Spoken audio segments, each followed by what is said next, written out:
Have you ever seen your favorite anime character on screen with an incredible physique and you're like, damn, I wish I could look like that. But unfortunately, you're broke and you can't afford a gym membership.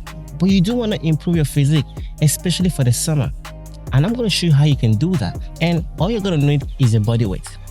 And to build a nice physique like your favorite anime character, let's say for example, you want to build a physique like Toji Fushiguro or Baki.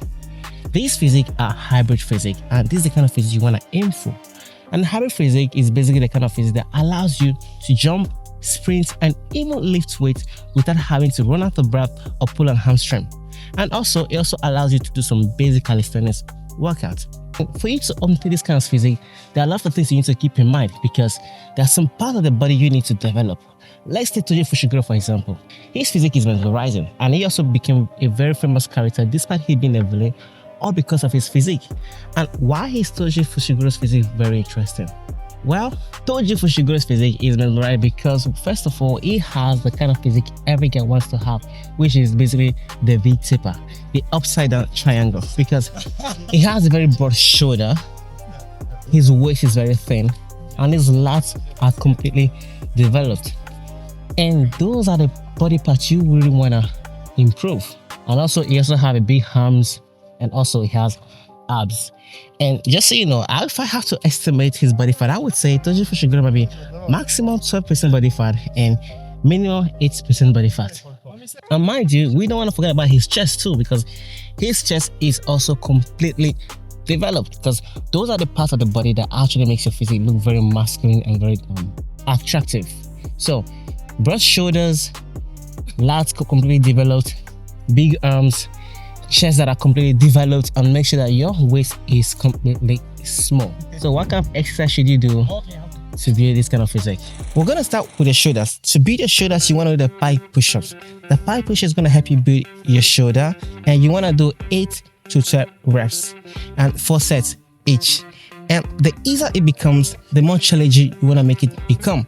And how do you make it more challenging? You want to find yourself something you can actually put your leg on. It could be your chair at home or your couch or anything around you, and you just want to put your leg there and make sure you put yourself in the right position all over again, your head upside down, and then you repeat the same process. It's going to become a little bit more difficult. The more difficult it becomes, the better it's going to be, because you have to challenge your muscle every single time. And for your lats, you want to do the pull-ups, 8 to 10 reps. Pull-ups is one of the best exercise you can actually do for your lats.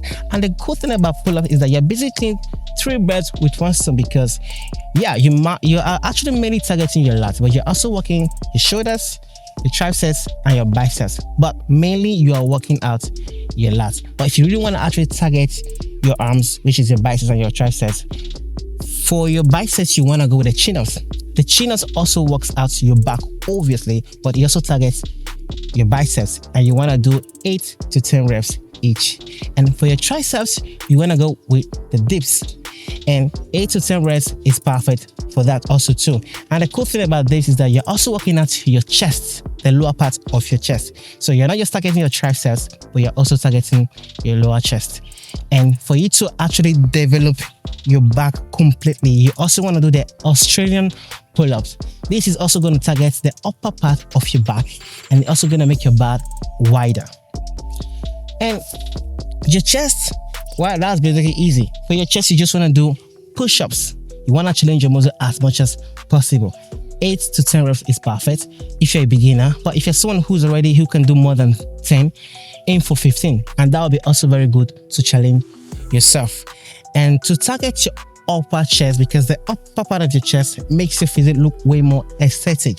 So you want to find yourself something you can actually put your legs on. It could be a couch or a chair or anything around you. So just so you can make sure that you actually put your leg higher, so your legs will be higher than your body. So just so you can make sure you get at least a 90-degree angle. And then you can repeat the same process again. 10 to 15 reps is perfect, or 10 to 12 reps is perfect. 4 sets each for each exercise. And for your abs, that's basically simple. I mean, when it comes to abs, there are lots of exercises you can actually do, but we're just going to focus more on the main ones each and everyone's already know. And it's not about all those TikTok videos you see on the internet, people doing some complicated stuff for abs or anything. You don't need things like that. Even the simple things actually works as long as you stick to them. So all you want to do is basically the sit-ups, leg raises, and also the twists. So the sit-ups is going to help you build the upper side of your abs, and the leg raises is going to be the lower part of your abs. And with the twist, you're going to build your obliques. So that's it. So as long as you stick to it, you're definitely going to get results. After knowing all of this training, how should you eat? Because training is also very important. And just so you know, training is just 13% of the process, but your diet matters a lot. And if I'm not mistaken, I think the diet is basically 70% of your journey. So that's why it's very important for you to know what kind of food to eat when you train. And I know what you're thinking. You might be saying, well, I just have to eat salad. And that's not a bad idea.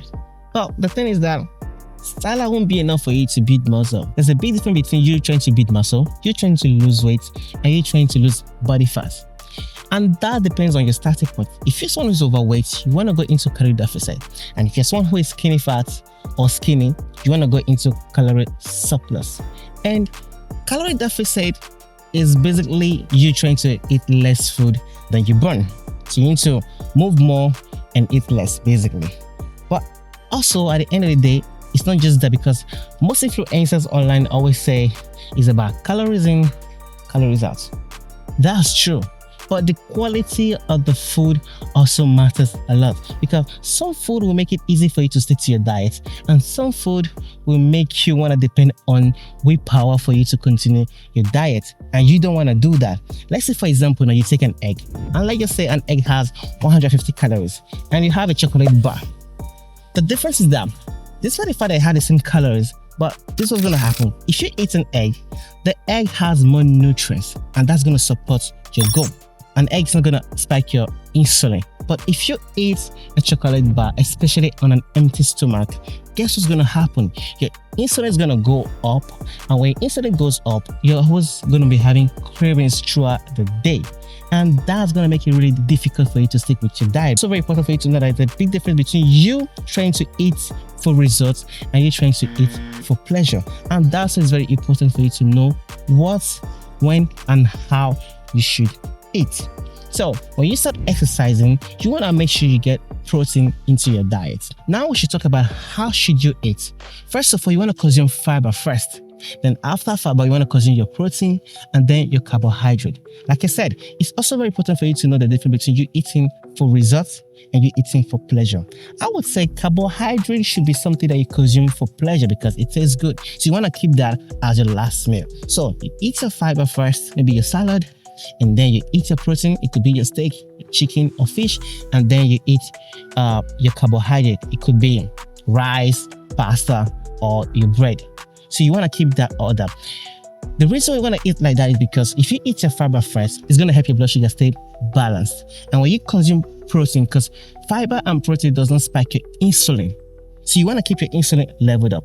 And when you, after eating your protein, and then you want to consume your carbohydrate, being that you're already eating all of this food, the carbohydrate is not going to have too much impact in your bloodstream. So your blood sugar is going to stay leveled up throughout the day.